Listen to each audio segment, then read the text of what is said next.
प्रधानमंत्री मसले का हल वही कर सकते हैं, हम लाठी डंडे से मुकाबला नहीं कर सकते हैं। वो माइक से ऐलान कर रहा अगर आप लाठी डंडे लेकर टूटते हैं तो दंगे फसाद होते हैं। दंगे फसाद में नुकसान हमेशा गरीबों का होगा, पसमानदा मुसलमानों का होगा। मैं आदरणीय प्रधानमंत्री, आदरणीय गृह मंत्री से आपके चैनल के जरिए विनती करता हूँ, बजरंग दल का सबसे बड़ा नेता ओनू माने सर, बिट्टू बजरंगी खुद और तरह तरह के हथियार लहराने वाले और अमर्यादित नारे लगाने वाले लोग भी आपके हत्थे चढ़ेंगे या नहीं चढ़ेंगे? या सरकार के द्वारा पुलिस के संरक्षण में चलाए गए बुलडोजर केवल माइनॉरिटी ही प्रभावित होंगे? देश को इस बात की प्रतीक्षा है, स्पेशली भारत के अल्पसंख्यक टकटकी भरी निगाहों से देख रहे हैं। क्या आप जो सबका विश्वास की बात करते हैं, क्या आप अल्पसंख्यकों और विशेषकर पसमानदा मुसलमानों का भी विश्वास जीतने में सफल होंगे या नहीं होंगे? आपके लिए भी ये चुनौती है। हम यही बार बार कर रहे हैं, हमने 20 लेटर हमने प्रधानमंत्री को दिया, हम डायलॉग करना चाहते हैं और हमें यकीन है कि प्रधानमंत्री जी बुलाएंगे, डायलॉग होगा और माहौल बेहतर होंगे। देखिए हिंसा हुई, हिंसा के बाद जो एक्शन हो रहा है बुलडोजर एक्शन, वो मुसलमानों के घरों पर हो रहा है, खासकर मुसलमानों के घरों पर। हो क्या रहा है कि चाहे वो दंगे फसाद हों या मॉब लिंचिंग हो या फिर इन शरारती गिरोहों के ज़रिए उनके दुकानों मकानों को लूटने का मामला हो, आग लगाने का मामला हो या धमकाने का मामला हो, इस पर कहीं भी कोई एक्शन जो होता है वो लीगल एक्शन जो होना चाहिए वो नहीं हो पाता है, बल्कि यूं कह लिया जाए कि शायद उसमें आंखें बंद कर ली जाती हैं, तो ये मुनासिब शब्द भी हो सकता है। ऐसे में आखिर मुसलमान जाए तो कहाँ जाए? भारत तो संविधान से चलता है, किसी की ज़ुबान से तो चलेगा नहीं। और संविधान में जो व्यवस्थाएं हैं उन्हीं व्यवस्थाओं में ही एक व्यवस्था ये भी है कि 1989 में उस समय की सरकार जब उसका नेतृत्व स्वर्गीय राजीव गांधी कर रहे थे तो उन्हें ये बताया गया था कि दलितों और आदिवासियों पर सामाजिक अत्याचार बहुत होता है।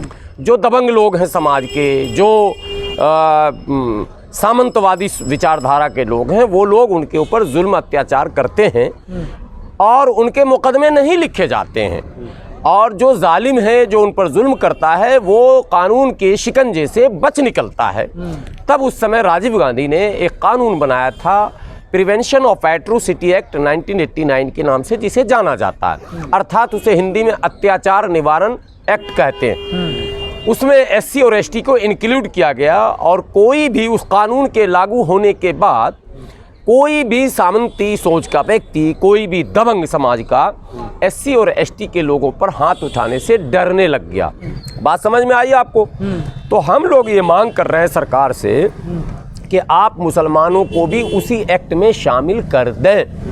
ये कोई इसके लिए कानून बनाने की ज़रूरत नहीं, लोकसभा राज्यसभा में बहस की ज़रूरत नहीं, सिर्फ आपको एक ऑर्डिनेंस लाना है, इंक्लूड कर देंगे। नंबर 1, यदि पूरे मुसलमानों को आप नहीं कर सकते हैं तो कम से कम जो डिप्रेस्ड कास्ट के मुसलमान हैं, जिसे आप पसमानदा मुसलमान कहते हैं, जिस पर अब सियासत भी माशाल्लाह हो रही है, जिस पर हमारे प्रधानमंत्री जी ने वाज़ाफ्ता चिंता प्रकट की है, कहा है अपने भाषणों में कि ये सेक्शन जो है वो दबा कुचला है, मार्जिनलाइज सेक्शन है। ये प्रधानमंत्री जी ने अपने भाषण में कई बिरादरियों के नाम गिनाए हैं। मैं कहता हूँ आपने जिन बिरादरियों के नाम गिनाए प्रधानमंत्री जी, और आपने कहा है कि इनका शोषण होता है समाज में, इनका उत्पीड़न होता, इन पर अत्याचार होता, ये मुख्य धारा से कटे हुए, तो ये जो मार्जिनलाइज्ड सेक्शन है मुसलमानों का, जिसे आप पसमानदा के नाम से जानते हैं, आप इनको ही इसमें शामिल कर लीजिए। इतनी सी सिंपल मांग इसलिए है कि यदि ऐसा होता है, आपको बता नूह मेवात का पूरा इलाका जो है पसमानदा मुसलमानों का है, मुट्ठी भर वहाँ से मुश्किल से 2-4% निकलेंगे जो सो कॉल्ड अशराफ जिन्हें आप कह सकते हैं, सारे पसमानदा हैं। टायर पंचर बनाने वाला कौन है? पसमानदा है। मछली मुर्गा बेचने वाला कौन है? पसमानदा है। सब्जी बेचने वाला कौन है? पसमानदा है। अभी गुड़गांव में जो एक वीडियो वायरल हो रहा है जिसके दुकान में आग लगाई गई थी, सोफे का गद्दे का जो कारोबार था, मुल्ला जी आपने देखा होगा नाम, तो वो कौन थे? वो मंसूरी थे, जो रज़ाई का, तोशक का, तकिए का काम करते हैं, रुई का काम करते हैं, जिन्हें आप धुना कहते हैं। प्रधानमंत्री जी ने उस बिरादरी का नाम लिया।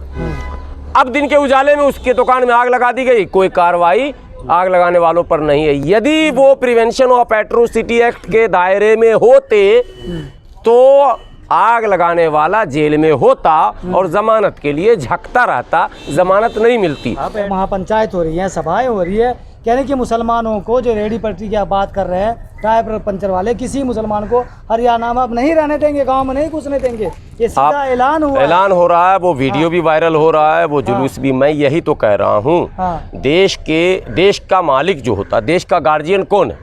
देश का गार्जियन देश के प्रधानमंत्री हैं।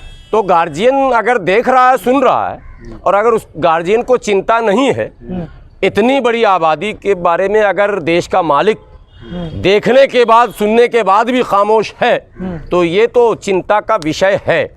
इसलिए मैं आप लोगों के माध्यम से आदरणीय प्रधानमंत्री जी से विनती पूर्वक कह रहा हूँ कि आप या तो पसमानदा शब्द का इस्तेमाल बंद कर दें, और अगर करते हैं तो उनके लिए कानूनी कवच दें। मौलाना, 3 राज्यों में हरियाणा के ये फरमान हुआ है, ऐलान किया गया है कि मुसलमानों को ना तो कोई काम देगा, ना कोई अपने किराए पर जगह देगा, और ना ही उनकी रेडी पटरी अपने इलाके में घूमने देंगे। तो हम आप लाठी लेकर नहीं जा सकते हैं। सुनिए,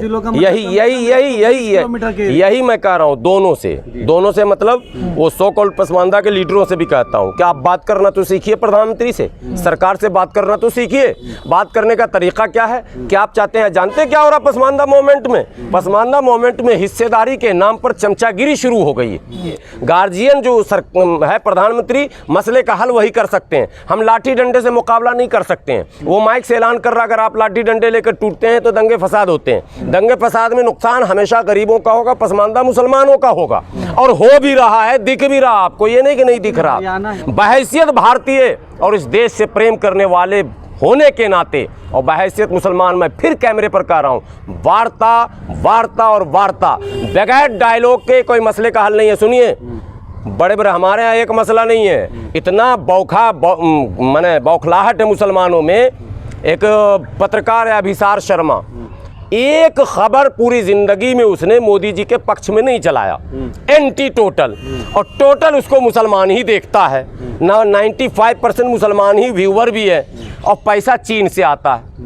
ये खुलासा हो चुका है, चीन से पैसा आ रहा, न्यूज़ क्लिक का हो गया खुलासा। अभिसार शर्मा आ गए ना लाइन में। अब सुनिए, चीन भारत का दुश्मन है या दोस्त है? दुश्मन। तो भारत के दुश्मन के पैसे से कोई आदमी अगर न्यूज चला रहा है और उसका देखने वाला अगर मुसलमान है, तो ये कौन सा देश प्रेमी है? पहले मुसलमान नौजवानों को भी समझना पड़ेगा, आपको भी अंधभक्ति से निकलनी पड़ेगी। आप भी अंधभक्त है भाई, ऐसी बात नहीं, एक तरफ से नहीं चलता है। लेकिन सरकार ने केवल साबित कर दिया चीन से पैसा आ रहा है, रोक क्यों नहीं रहे हैं, गिरफ्तार क्यों नहीं कर रहे हैं? आपका बहुत उचित सवाल है कि ये काम भी सरकार का है कि रोके। अभी पकड़ा गया है, पता चला है, अब कार्रवाई होगी, ऐसा नहीं कि बच निकलेंगे कोई।